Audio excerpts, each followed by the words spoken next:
Kufika nyumbani hivi nikamfumania mke wangu. Hebu rudia.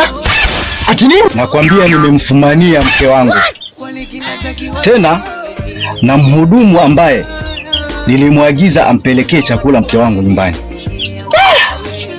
La kushangaza zaidi tena, rafiki yangu, basi kitandani kwangu. Mama yangu, yaani amekuwa hayo? Yule shemeji yangu namjua. Shemeji yako nakwambia, rafiki yangu. Ai, pole sana rafiki yangu, pole sana. Haya yote yashatokea. Nilichokuitia hapa, nahitaji ushauri wako rafiki yangu, kwa sababu kwa kweli niko katika njia panda. Hebu ngoja kidogo rafiki yangu. Baada ya hilo fumanizi, alikuwa katika hali gani na alifanya nini? Rafiki yangu, baada ya hilo fumanizi, mke wangu alikuwa kitandani akilia sana. Alafu alikuwa akiomba msamaha sana, kwa kuwa yeye mwenyewe pia hajui ni kitu gani kilitendeka. Alijipata tu katika mambo haya.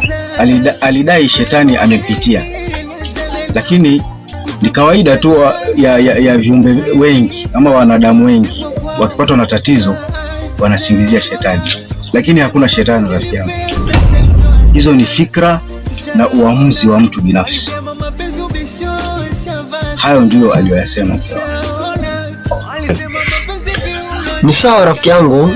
Sasa baada ya kuomba msamaha akasingizia kwamba ni shetani, na wewe ulimjibu nini? Nimjibu nini rafiki yangu, zaidi tu ya kuchanganyikiwa na kushindwa la kufanya, ukizingatia kwamba mimi nampenda sana mke wangu. Ndio maana nikaja kwako kwa ushauri. Pole sana rafiki yangu, nahisi jinsi unavyoumia moyoni mwako. Kwanza rafiki yangu, nashukuru sana kwa maamuzi yako ya busara, kwa sababu ungekuwa umechukua maamuzi ya ajabu, ungekuwa uko mahali pabaya sahihi. Unajua hakuna mwanadamu asiyekosa rafiki yangu. Ni kweli. Kwa vile shemeji yangu amekuomba msamaha, basi nakuomba umsamehe, kwa sababu mwanadamu si mkamilifu. Ndio. Hukosea na akamuomba msamaha. Hata Mwenyezi Mungu mwenyewe pia huwa wanasamehe. Kweli. Kwa nini na wewe usimsamehe? Waswahili wamesema kuvunjika kwa mwiko sio mwisho wa kupika. Unajua hilo? Vile pia usimwage ugali kwa sababu ya jasho la mpishi bwana. Kwa hiyo rafiki yangu, nimeonelea umsamehe shemeji yangu, muendelee kuishi pamoja. Huenda ikawa ni shetani kweli rafiki yangu. Nimekusikiza vizuri rafiki yangu na nimekuelewa, na ushauri wako nitaufanyia kazi, lakini hawa mashetani hawa mpaka tuangalie vizuri. Wacha tuende zetu nyumbani. Nimefurahi. Yes, this is Simon KC. Zungu Production.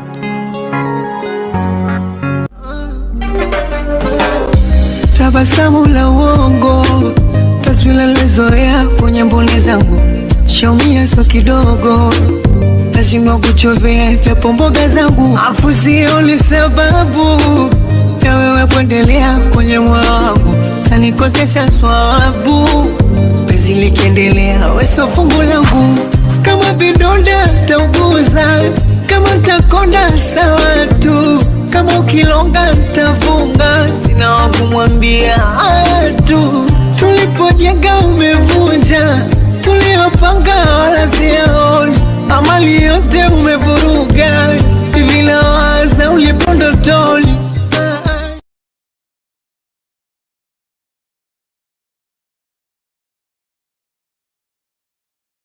hivyo utanifunza kipi nisichokijua mama? Kwani utanijuza lipi nisilolijua maana? Nishayaona mengi mpaka rafiki yangu. Leo mimi nitachelewa kidogo kufika nyumbani. Kuna rafiki yangu mmoja ambaye tunafanya biashara pamoja, kwa hivyo naomba nimpitie niko tukaonane kidogo, kuna mambo fulani tuweke sawa. Kwa hiyo rafiki yangu, naomba unisaidie kidogo nifikishie huu mkoba kwa mke wangu pale. Alafu mimi baadaye ndio nitakuja. Sawa, haina neno. Sawa, mwambie sitachelewa lakini. Mzigo umefika. Sawa. Usijali. Sasa takushindana, unaninyima mimi unapa, ili tunalizana, haya mapenzi yanachalena, kutokulichanganya, aibika walopigwa kwao. Shaona walisema mapenzi ni pesa, shazitoa sana. Shaona walisema mapenzi ubisho, shavaa sana. Shaona walisema mapenzi viuno, shavikata sana. Shaona nimesharoga, kwani kinatakiwa nini kwenye mapenzi?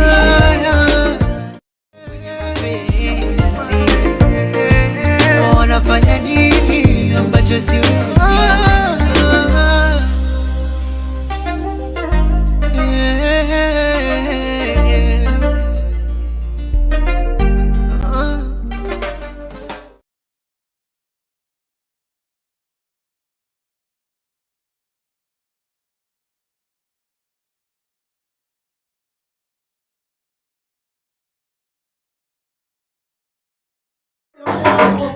Karibu, karibu. Pita, mlango uko wazi.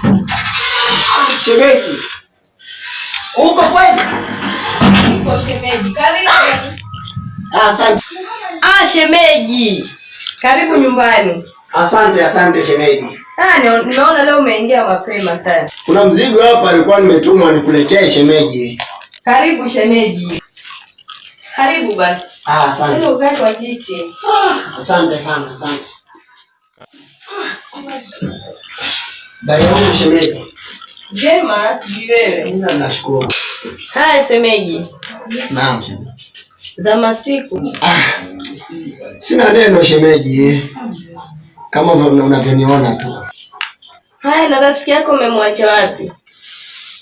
Rafiki yangu amepita kidogo kwenda kuongea na jamaa mmoja kuhusu biashara zao, na akanambia kwamba atachelewa kidogo, ndio maana akanipatia huu mzigo nikufikishie.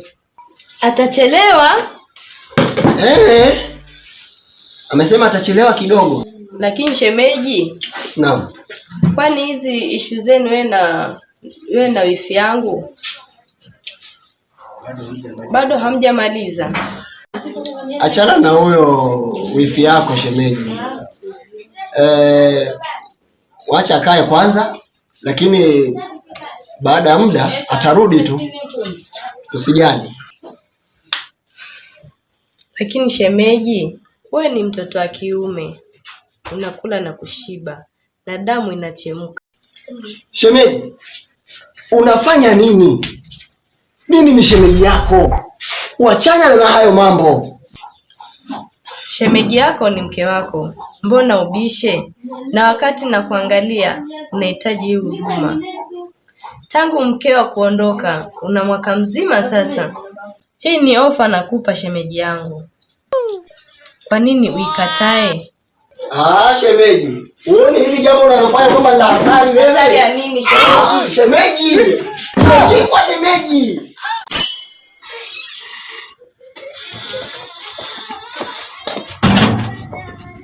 Sweetheart. Rafiki yangu. Yaani siamini kabisa. Juzi nilipokuja kwako kwa ushauri, uliniambia mke wangu pengine amepitikiwa na shetani. Rafiki yangu. Shetani gani? Rafiki yangu. Yaani siamini kabisa. Juzi nilipokuja kwako kwa ushauri, uliniambia mke wangu pengine amepitikiwa na shetani. Wewe tena? Ama huyo shetani ni wewe?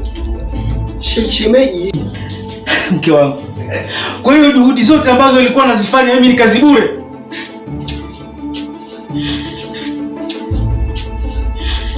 Kweli wanawake hawafadhiliki. Yaani mke wangu, nikuulize, nyinyi wanawake haswa ni kitu gani ambacho mnahitaji kwenye ndoa zenu? Ama mnakurupuka tu mnaingia kwenye ndoa bila malengo?